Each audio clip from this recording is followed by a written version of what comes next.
In today's history, I will tell you about the man who fought for justice, the story of Medgar Evers. What if I told you that one man risked everything to fight for justice, only to be silenced by hate?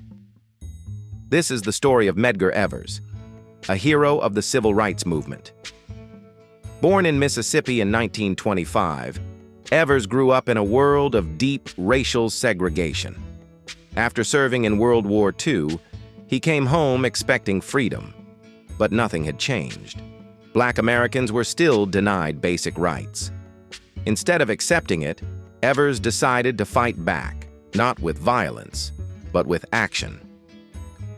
In the 1950s, he became the NAACP's first field secretary in Mississippi, investigating racial violence, helping black people register to vote, and pushing for change.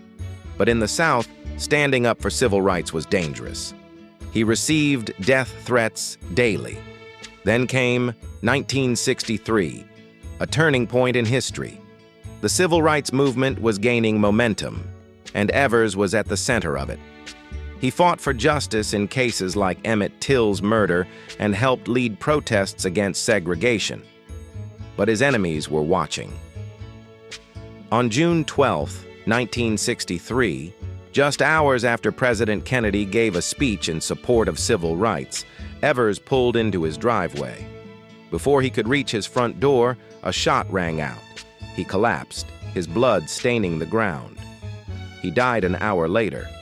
His killer, a white supremacist named Byron de la Beckwith, was arrested, but in a segregated courtroom, an all-white jury let him walk free. Justice was denied. But Medgar's death was not the end.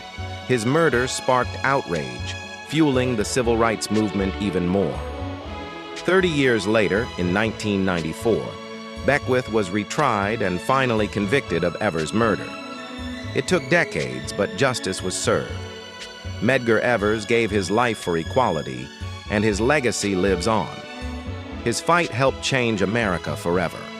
The question is, would you have had the courage to stand up like he did?